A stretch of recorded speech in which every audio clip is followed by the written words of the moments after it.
양정태 TV의 양정태입니다. 오늘은 2021년 6월 29일 화요일입니다. 하나 재미난 일이 하나 있습니다. 이 윤석열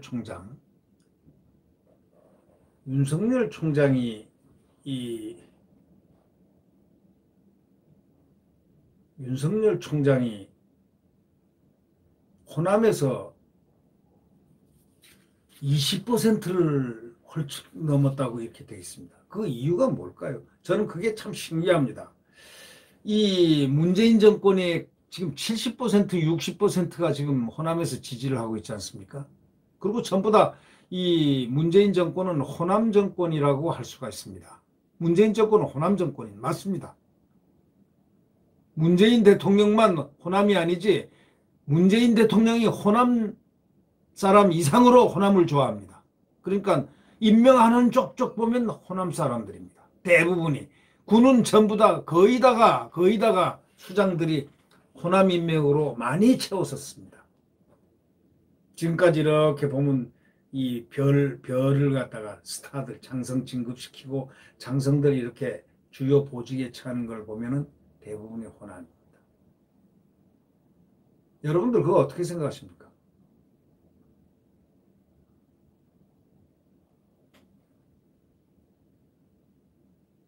박근혜 대통령 때도 호남이 10%밖에 안 됐는데 윤석열 총장이 20%를 훌쩍 넘었으니 이게 호남에서 지금 무슨 일이 벌어지고 있다는 겁니까? 여러분은 어떻게 생각하시죠? 윤석열 전 총장이 현재 가장 유력한 대선 주자입니다. 근데 대선 8개월여 앞도 있는 지금 현 시점에서 이재명 경기지사를 제외하고는 지지율 선두 자리를 위협할 인사가 지금 없습니다. 위협을 하는 이재명이 지금 위협을 합니다. 국민의당 입당을 주저하고는 있지만은 국민의힘 입당을 주저하고 있지만 더불어민주당 입당에는 명확히 선을 그었습니다. 아니 국민의힘에 그 입당하면 입당하지 더불어민주당에 윤석열 총장이 입당할 이유가 없죠. 그러니까 야권 대선 후보죠. 이른바 윤석열 엑스파일 문제가 불거졌을 때도 아군 진영에서 수류탄이 터진 것 이렇게 얘기했습니다. 아군 진영이 어디입니까? 김재원 국민의힘 최고위원이 그렇게 말했습니다. 야권의 평가가 나온 게 이걸 뒷받침해 줍니다. 아군입니다. 그런 윤석열 전 총장인데 기존의 야권 주자와는 차별화되는 지점이 하나 있습니다. 기존의 야권 지지자들 있지 않습니까? 지금 이 대선 주자들 호남 지지세가 가장 높게 나온다는 겁니다. 왜? 호남이 지지세가 높게 나오고 있죠. 그래서 이 KSOI 소위 말해서 그 한국사회 여론조사연구소가 어저께 공개한 차기 대선 후보 적합도 조사에 따르면은 윤석열 총장이 광주, 전남, 전북에서 22.3% 지지율을 기록했다는 겁니다. 이거는 대단한 거죠. 물론 이재명은 30.8%입니다. 그 비교하면은 뭐 한 10% 열세가 되지만 범보수 진영 후보로서 그 호남에서 그 정도 지지율을 22.3%를 받는다는 것은 역대 없었던 지지율입니다. 이 윤석열 총장이요, 양자 대결로 해서 가상 대결을 하든 다자 구도에서 하든 간에 20대 지지율을 확보합니다. 이런 양상이 소위 말해서 윤석열 대 이재명의 가상 양자 대결 구도에서도 그대로 유지되고 있습니다. 30대 20. 근데 국민의힘에서 여태까지 그렇게 얻은 사람이 없습니다. 20% 얻은 사람이 10%대가 가장 최선이었을 겁니다. 호남에서 말이죠. 호남에서 이 윤석열 총장하고 이재명을 갖다가 이렇게 양자 대결, 가상 대결을 시켜가지고 이렇게 해보니까 53.2가 이재명이고 28.2 그러니까 거의 30입니다. 거의 30이죠. 호남에서 윤석열 지지율이 그만큼 나왔습니다. 이거는 이 내용은 53.2 대 28.2라는 이 지지율은 중앙선관 여론조사심의위원회 홈페이지 참조하면 그대로 나와 있습니다. 그게 어디서 나왔냐. 오마이뉴스 의뢰로 리얼미터가 지난 24일 공개한 차기 대선 주자 선호도 조사에서 양자 대결을 벌일 경우에 윤 총장과 이 지사 각각 이 정도 나왔습니다. 그러니까 이 호남에서는 지금 20% 지지율은 거의 딱 고정 지지율이 돼버린 겁니다. 그러니까 이것이 다른 지금 야권의 대선 주자들이 호남에서 20% 이상을 점유한 사람이 아무도 없었다는 겁니다. 바로 이것이 윤석열 총장의 강점이라고 볼 수가 있는 거겠죠. 그러니까 보수진영 후보에게는 상당히 선전입니다. 2012년에 대선 때 박근혜 새누리당 후보는 호남에서 몇 퍼센트 얻었겠습니까? 10.5% 얻었습니다. 여성 대통령인데 가장 많이 받는다고 했는데도 불구하고 10.5%를 득표했습니다. 민주화 이후에 처음 치러진 이 1987년 대선 당시 노태우 민정당 후보가 호남에서 가장 많이 받았다는데 9.9% 받았습니다.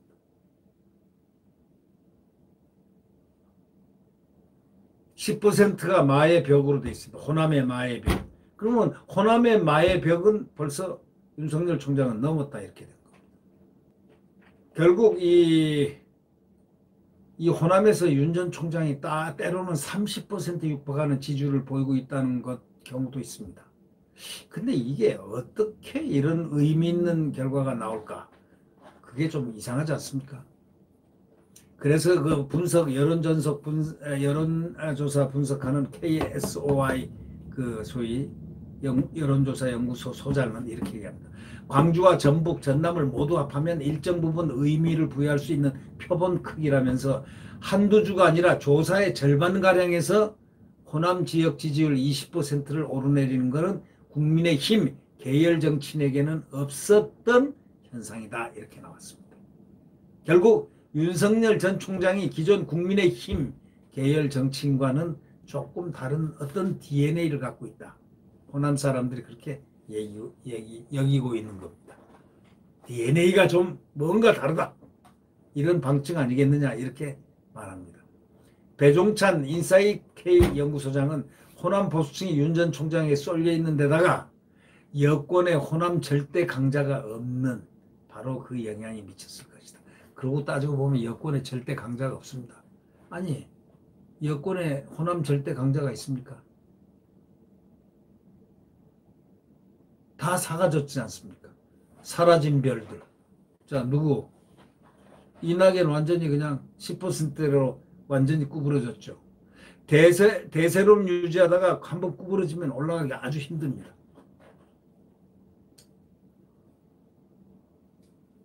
그러니까 윤 전 총장도 호남에 상당히 공을 들이고 있습니다. 공식 정치 선언을 하기도 전에 지난달 16일 5.18 기념일 앞두고 5.18은 현재도 진행 중인 살아있는 역사라는 메시지도 내고 또 조만간 또 광주도 찾아볼 것이고 또 5.18 묘역도 또 참배를 했고 또 5.18 당시 사형 선고를 받았던 김종배 전 의원도 만날 예정이라고 그때 그렇게 얘기한 적도 있었고 그래서 만났고 등등 공도 많이 들였습니다.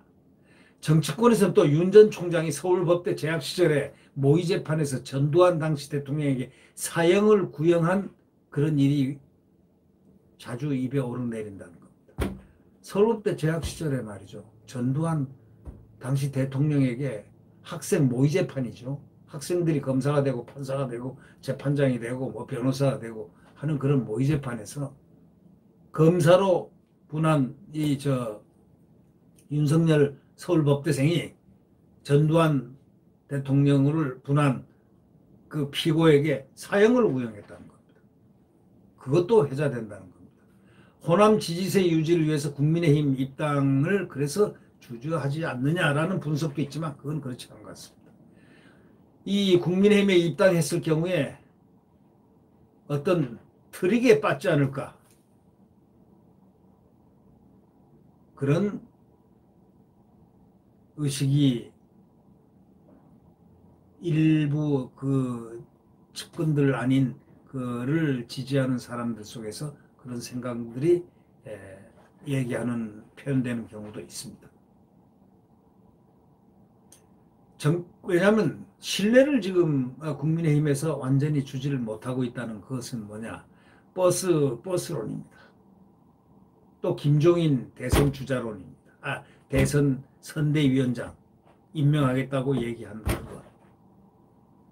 그 다음에 유승민입니다. 유승민 띄우는 것. 유승민 키즈라는 것. 또 탄핵이라는 부분이 있습니다. 네. 그런 여러 가지 문제가 지금 복합적으로 윤석열 전 총장을 거기 들어가는데 조금 많은 숙고를 필요로 한 부분들이 아닌가, 이런 생각도 듭니다. 그러니까 결국 출마 선언을 오늘 하게 되는데 바로 들어가지는 않을 것 같습니다. 국민의힘에.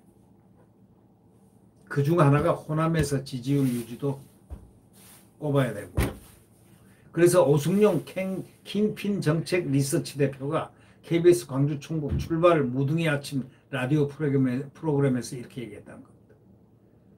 윤 총장이 안철수 국민의당 대표가 지난 대선에서 호남에서 얻었던 30% 정도 득표율을 현실적인 목표치로 삼고 있을 가능성이 높다, 이렇게 얘기했습니다. 그렇게 된다면 대선 본선에서의 구도는 굉장히 유리하게 이끌어갈 수 있다는 계산일 것 같다, 이렇게 평을 했습니다. 이 안철수 과거에 말이죠, 국민의당 후보가 호남에서 28.1% 득표했습니다. 그 이유는 그 부인이 거기 호남 출신이죠. 이 안철수도 만만치가 않습니다. 지금 안철수가 저렇게 이준석이가 악연이 있다고 좀 함부로 한다는 그런 경향이 있긴 있지만 안철수 무시할 존재가 아닙니다. 안철수는 10년 동안 실질적으로 성숙한 사람입니다. 그는 또 이번에 오세훈과 함께 단일화를 만들어내는 그 주역이었습니다. 그가 한 역할은 상당히 큽니다. 지금 안철수처럼 독하게 이 정권 문재인 대통령에게 저격하는 사람 없습니다. 강하게 저격합니다.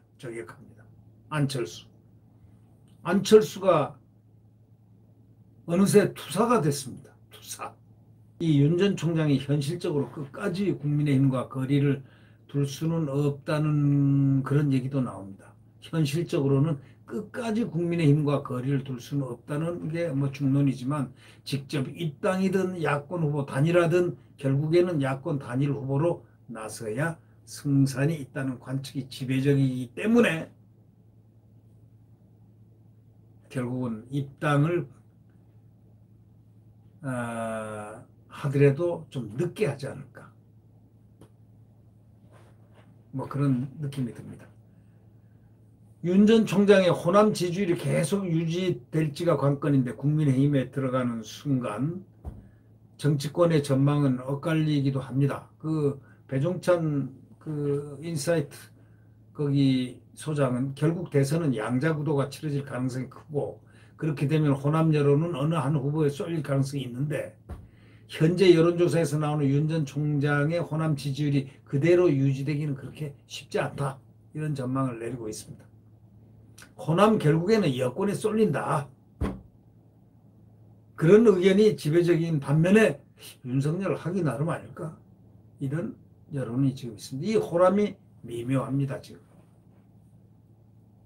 김종인 전 비대위원장에 이어서 국민의힘을 이끌고 있는 이준석까지 호남에 지금 공을 들이고 있지 않습니까? 맨날 호남하고 가서 뭐 광주 망월동 묘지 찾고 그러는데 현재 상황에서 쉽게 판단하기가 굉장히 어려운 문제입니다. 결국 앞으로 윤 전 총장 본인이 어떻게 하느냐, 거기에 따르지 않았나, 그 얘기가 맞을 것 같습니다. 윤 전 총장이 시중에 떠도는 의혹, 그런 것은 별거 아닌 것 같습니다.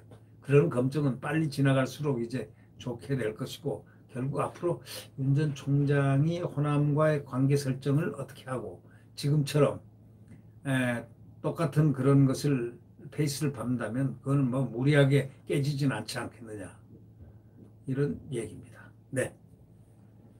하여튼 윤석열 총장이 호남에서 20% 이상을 지지율을 갖고 있다는 것은 상당히 특이하고 그 DNA 자체가 상당히 다르다는 느낌을 주게 합니다. 네, 구독 버튼과 엄지를 눌러주시면 감사하겠습니다. 이제 앞으로 선거가 8개월밖에 안 남았습니다. 국민 여러분, 반드시 단일화를 이루는데 국민의 힘이 필요합니다. 국민 여러분의 힘, 단일화를 어기는 자, 막판에 가서 단일화를 깨는 자는 그냥 가만 안 놔둔다라는 국민들의 각성, 그리고 국민들의 경고가 참 중요하다고 생각합니다. 단일화를 깨는 자는 그가 누구든 간에 나쁜 사람입니다. 대한민국을 지금 헌법적 가치를 되찾겠다는 헌법 수호의 정신들을 가진 대한민국 국민들이 쳐다보고 있습니다.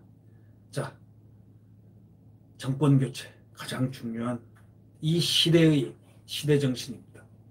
네, 대한민국 헌법 수호의 새벽은, 내일 태양은 그 헌법을 안고 다시 떠오릅니다. 네, 안녕히 계십시오.